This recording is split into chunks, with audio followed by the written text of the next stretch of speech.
What's the difference between microlearning and hyper-personalization when it comes to learning?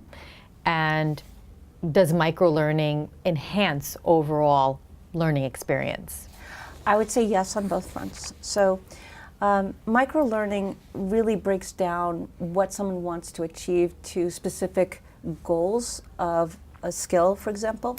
I may want to learn how to use a cognitive API, or I may want to learn how to do A/B testing, or I may want to learn, insert your favorite skill here. When I set up a defined, bounded learning experience, I go forth and I have a sense of accomplishment when I've completed it. When I can do something today that I couldn't do yesterday, that enhances someone's identity in learning a particular piece of information towards a larger goal. So I would say the relationship between personalization and microlearning is that the microlearning is a small subset of something that gets you to what you really want to do. It doesn't have to be necessarily. I may be learning my business conduct guidelines so that I can check a box and say that I am compliant. But I may also learn about a particular technology or how to use a new tool in a way that allows me to get to my next job, which could be my larger personalized goal. How does microlearning happen then?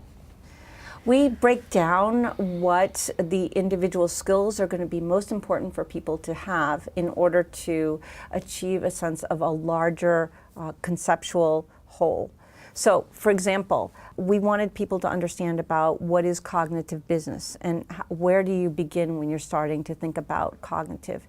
So we had people all think about what is the data that they want to analyze. You can't do cognitive computing if you don't know what is the data that you want to analyze.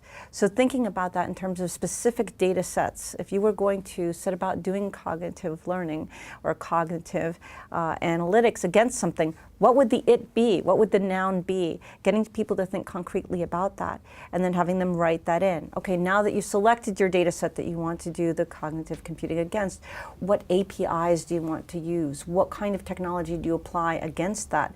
Are you trying to find out about what the patterns of learning are against that material? Are you trying to establish a way in which you could have a dialogue with a computer? If your goal is to set up a computing system where someone can talk to a computer and the computer can talk back, what skill are you going to need to learn? You're going to need to learn about natural language processing and how computers do natural language processing. Okay, well now I've just broken it down to that small micro goal. But you started with the larger thought. I want to learn about cognitive computing. What are the sub-elements of it? Then from that, what do I want to do to apply analysis against it? So you really sort of move your way backwards, again, from the larger end goal down to the micro task that's a part of meeting that goal. And again, this can take any forms, be it a video, online, webinar. Mm-hmm. Does it kind of vary in terms of how people are actually learning their micro-learnings? That's a good question. I think it does vary. I think sometimes concrete examples are easiest to describe.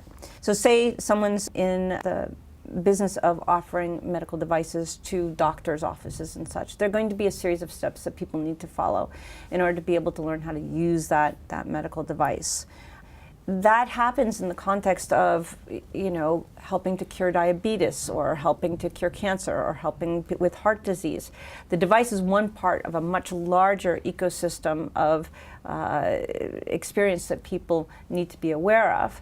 But the micro-learning is going to be around how do I use this device? Once I learn how to use it, how do I interpret the data that comes from that device? Once I interpret the data that comes from that device, how do I apply that in a diagnostic way that helps a patient? So it's all part of a larger ecosystem of what people need to know how to do. And as our jobs are changing, as the business models are changing for doing business, those micro-learning elements need to be defined and redefined in the larger context of the way the world is working.